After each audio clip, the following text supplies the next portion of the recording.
कहते कि आज के समय में मजबूत देश वही है जिसकी दूसरे देशों की बाजार पर पकड़ हो और उसके प्रोडक्ट दूसरे देशों के बाजार में वहाँ के प्रोडक्ट से ज्यादा बिक रहे हो। पहले ऐसा सिर्फ यूरोप के देश कर पाते थे, फिर चाइना ने भी ये उपलब्धि हासिल कर ली और पिछले 10-12 सालों में इंडिया भी इतनी तेजी से ग्रो हुआ है कि हमारे प्रोडक्ट भी दूसरे देशों की बाजार में सबसे ज्यादा बिक रहे हैं। लेकिन कौन से हैं वो ब्रांड्स? आइए जानते हैं उन ब्रांड्स के बारे में जो दुनिया में कर रहे हैं भारत का नाम। Number 8, Raymond. साल 1925 में रेमंड की स्थापना हुई थी और उसके बाद से ही ये इंडिया के लोगों का पसंदीदा कपड़ों का ब्रांड बना हुआ है और अब हाल ही में ये सिर्फ इंडिया में ही नहीं बल्कि पूरी दुनिया में पसंद किया जाता है। मुंबई के थाने में अपनी पहली ब्रांच खोलने वाला रेमंड भारत की आजादी के बाद पहली बार ग्लोबल मार्केट में पहुंचा और वहां से रेमंड को जो बूस्ट मिला वो कमाल का था। मौजूदा समय में रेमंड 55 से ज्यादा देशों में खरीदा जाता है और इसके ग्लोबल कस्टमर में भारत के बाद दूसरे नंबर पर जापान और अमेरिका है। कनाडा में भी रेमंड की एक बड़ी कस्टमर ग्रुपिंग है और कनाडा में आपको सड़कों पर ही काफी सारे रेमंड के शोरूम मिल जाएंगे। रेमंड पूरी दुनिया में ट्रेड करता है और इसी कारण इसकी वैल्यू अभी बिलियन $। है। नंबर 7, पार्ले जी। 19वीं सदी में इंडिया में जो एक पेय काफी ज्यादा प्रसिद्ध हो गया था वो था चाय और चाय के साथ अक्सर अंग्रेजी बेकर्स की कुकीज खाई जाती थी। इससे न चाहते हुए भी इंडिया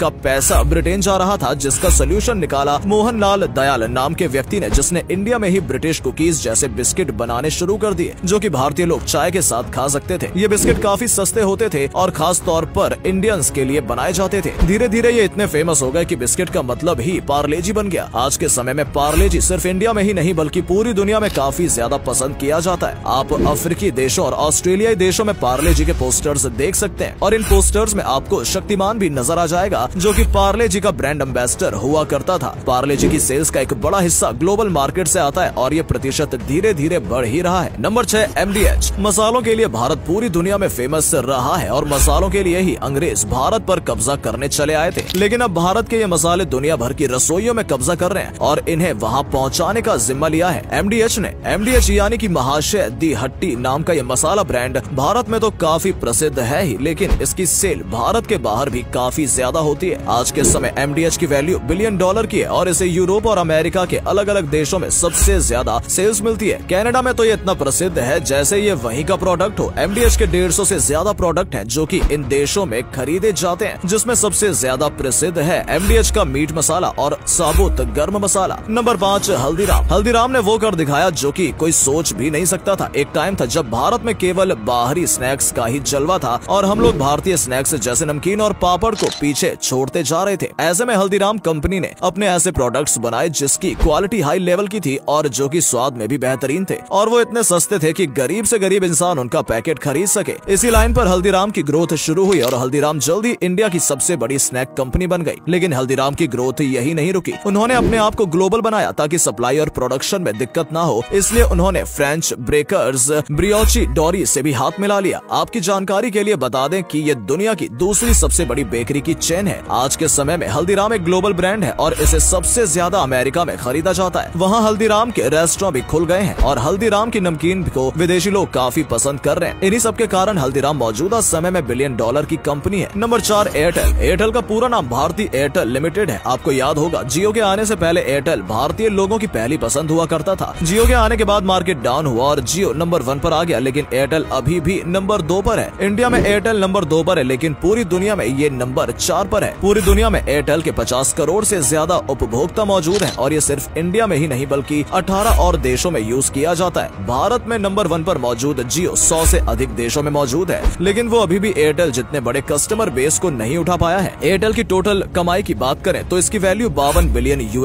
यानी कि तकरीबन 4,16,413 करोड़ रुपए की है। इसके रेवेन्यू का एक बड़ा हिस्सा ग्लोबल मार्केट से आता है। नंबर 3, अमूल। 1946 में बना अमूल इंडिया का अपना दूध का ब्रांड है और अब सिर्फ अमूल दूध तक ही सीमित नहीं है, इसने पूरे डेयरी मार्केट को अपने कब्जे में कर रखा है। अमूल का सिर्फ एक साल का रेवेन्यू $6.5 बिलियन का है और सबसे अच्छी बात यह है कि ये रेवेन्यू सिर्फ इंडिया से नहीं आया बल्कि ये रेवेन्यू पूरी दुनिया से अमूल के पास आता है। दुनिया में सिर्फ रूस, चीन और यूरोपीय देश ही ऐसे स्थान है जहाँ पर अमूल की सप्लाई नहीं होती। लेकिन इसके अलावा अमूल अफ्रीकी देशों में, मिडिल ईस्ट के सभी बड़े देशों में, इंडिया के सारे पड़ोसी देशों में, कनाडा में, अमेरिका में हर जगह नजर आ जाएगा। गुजरात के लोगों द्वारा बनाई गई ये कंपनी पूरी दुनिया पर राज कर रही है और आने वाले समय में हम अमूल को और भी ज्यादा ग्रो करते हुए देख सकते हैं। Number 2, MRF। MRF का नाम तो आप सभी ने सुना ही होगा। टायर बनाने वाली इस कंपनी का नाम या तो हम क्रिकेट देखकर सुनते आते हैं या फिर तब जब हमें अपनी गाड़ी के टायर बदलवाने जाने हो, लेकिन क्या आपको पता है MRF का नाम सिर्फ भारत में ही नहीं पूरी दुनिया में लिया जाता है। MRF की शुरुआत चेन्नई से हुई थी और वहीं इसका नाम मद्रास रबर फैक्ट्री यानी कि MRF रखा गया था। अभी के समय MRF की वैल्यू 2 बिलियन से भी ज्यादा है। पूरी दुनिया में MRF की सप्लाई होती है, जिसमें प्रमुख देश ऑस्ट्रेलिया, अमेरिका और अफ्रीका महाद्वीप में मौजूद है। अगर आप विदेशों में जाएं तो आपको अलग अलग गाड़ियों में MRF के टायर नजर आ जाएंगे। Number 1, Tata Motors. चाहे आप दुबई की सड़कों पर निकल जाएं या आप ऑस्ट्रेलिया की सड़कों पर हो, आपको एक चीज जो हैरान कर देगी वो है टाटा की गाड़ियाँ। टाटा की गाड़ियों को दुनिया के लगभग हर कोने में काफी पसंद किया जाता है। मिडिल ईस्ट के देशों और अफ्रीका के देशों में वो लोग टाटा पर बहुत ही ज्यादा भरोसा करते हैं। इसका सबसे बड़ा कारण है टाटा के ब्रांड से लोगों का सुरक्षा महसूस करना। जब से टाटा समूह ने जैगुआर को अपने अधिकार में लिया है, तब से टाटा मोटर्स का नाम और भी तेजी से फैला है।